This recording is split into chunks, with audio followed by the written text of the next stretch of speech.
Content on Facebook goes viral, 4,000 people say I'm a dick face. Right. So, I think that I try to deploy self-awareness as much as possible.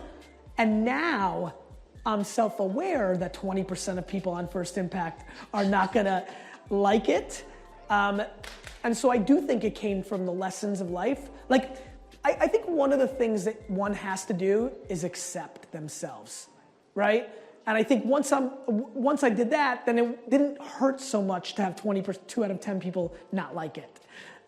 Because the cool thing with me is I also have 3 out of 10 people that like it so much and think it's the coolest thing they've ever seen, and you just play it out. And then for me, because I know I'm grounded in very good truths and principles, I get a second at bat at it, which is it's so rewarding for people that thought you were a douchebag to turn and become an advocate. I would tell you probably the 50 biggest advocates I have on social initially hated me. Okay. So was there, a lot of people are in fear Yes. of being authentic, right? Yes. They don't even know necessarily who they are, or even the unknown unknowns about their own personality. No, that's a really good point. That's right. Right, okay. And so, but you have always had that. What advice I just tell people that they're gonna die. You're gonna die. Right, you're gonna die, right? So just You're gonna die, okay. And at 91, when you're sitting there, you're like, you know what? Fuck. I mean it. This is interesting to me. This is where hard wiring is something I believe in tremendously. It took me, again, when this started all happening in my 20s and 30s and 40s, and I've started realizing this. Boy, was I attracted to old people as a kid. Like I don't know if any of you did this, and then maybe we have some connections that way. I was weird as shit. Like my friend, we'd be like, I grew up in the 80s which meant you played outside, right? And so when we were outside playing, grandparents would visit once in a while, and maybe because I didn't have 3 of my 4 grandparents died before I was born. People died young in Russia because they didn't want to fucking live. And so maybe that's why, and I used to think that's why, but now I just realize, I learned a lot from just talking to old people, and I think I picked that up at, you know what I smelled? Regret. And I'm gonna tell you something. As scary as it is for you to judge me and for you to not think I'm cool and this and that, what's way scarier, the thing I think one of the scariest things in the world is regret. You know why? You can't fix it. I can fix you thinking I'm a dick face over time. I can't fix being 96 and becoming 64 again. And so I think I'm so visceral to the regret that I smelled on old people as a kid that it impacted me heavily. Any piece of advice that you may have for them? Yes. Kids, don't listen to Tanya. Don't listen to your parents. Definitely don't listen to your fucking teachers. Don't listen to me. Listen to yourself. And I fucking mean that.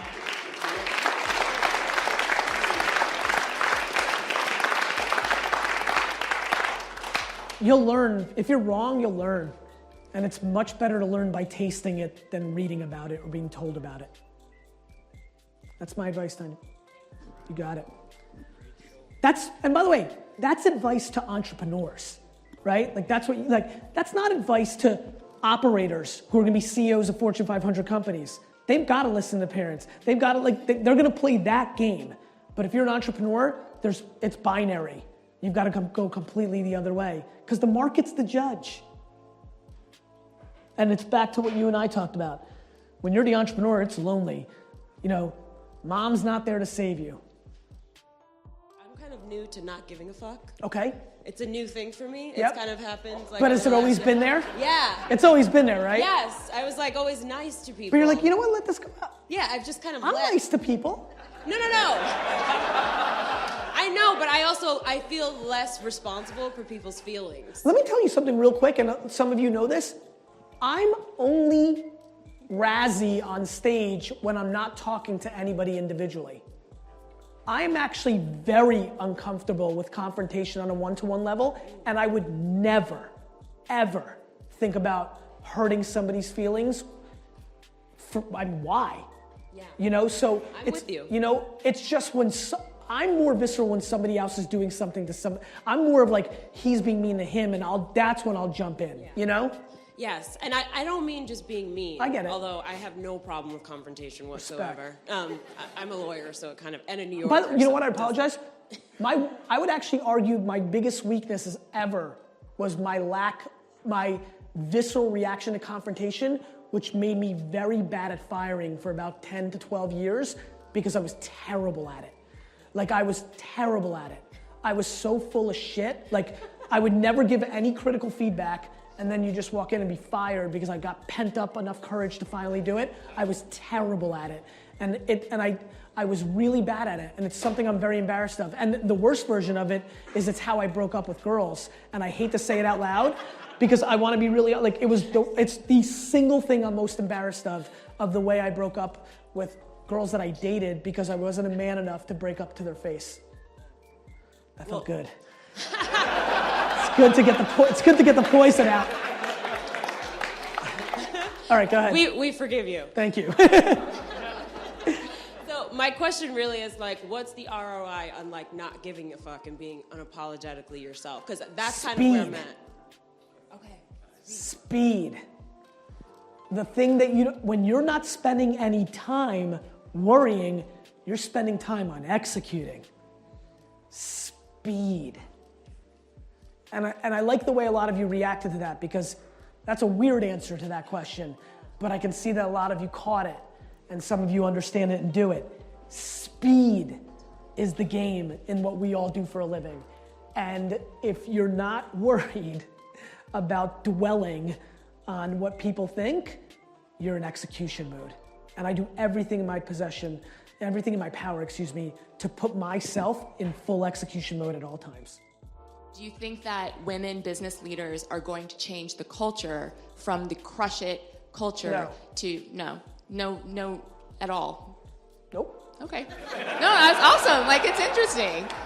Because like we're living in this world where our concerns are different. Because I don't think the crush it culture is really the culture. Really, I don't. Like, it's just one of the subcultures. There's much more momentum for politically, like, just so you know, because a lot of my content goes viral on Facebook, which is, by the way, it's so funny. A lot of my content is scaling quite well on Facebook. Oh, by the way, here's a secret. Captioned videos. Do not put up another video on Facebook without captioning it. So, like, there's a tactic for tonight. Anyway, my content is dismantling it, which is so funny because my paid team, my team sits next to me and I'll know because we're putting up like we're very much in sports culture. They get excited, they're super pumped, and I'm super like sad for a quick second because I'm like, fuck, here comes 7 million people that have never seen me before. So here comes the top 15 comments of, this guy's a fuckface, you know? Here's why I brought that up.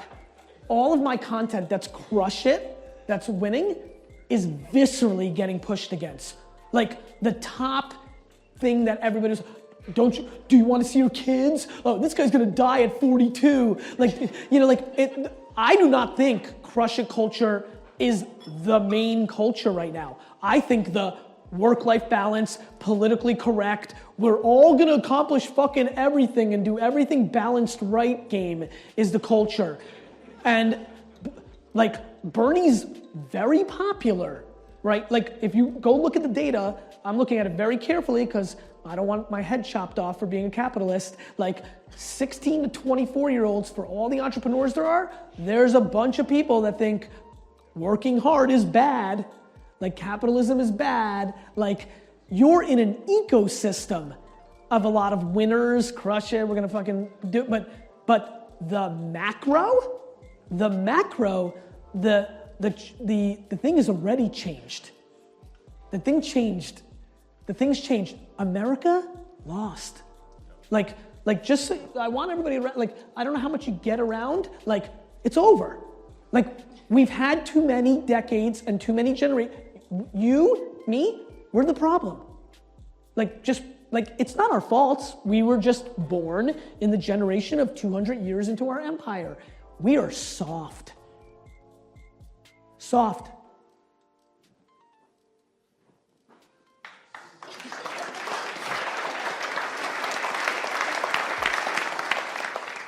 How do you build and sustain self-awareness? I don't know.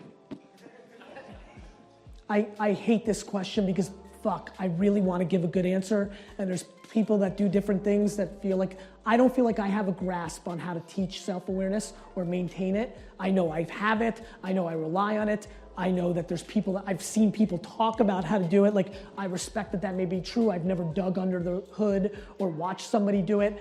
I have seen this, and this is something for a lot of you that are building things to think about.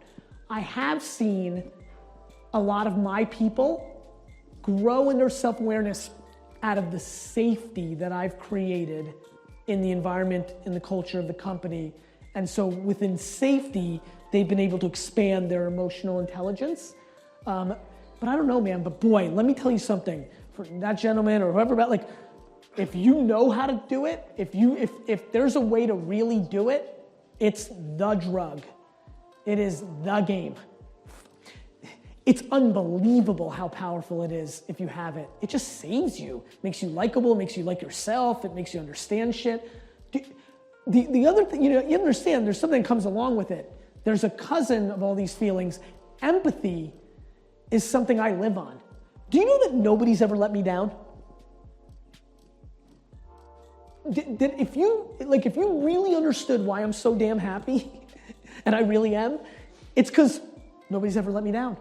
Because I actually have zero expectation of others. Like zero. Because I understand. I get it. I'm empathetic. I understand. I get it. Like, you couldn't, you shouldn't, you weren't raised that way, you didn't see it. You didn't, like, I don't know. And so I'm not sure, but I can tell you this. If I could wish besides health on my children, two things, it would be unbelievable self-esteem, which I do think I can control. And then I wish it was unbelievable self-awareness, which I don't understand that I can control as much. The biggest fear I have for people that are entrepreneurs, growth hackers, smart, doing their thing, is we are going to not a mobile first world, we're going to a mobile only world, right? Like, I'm on a 3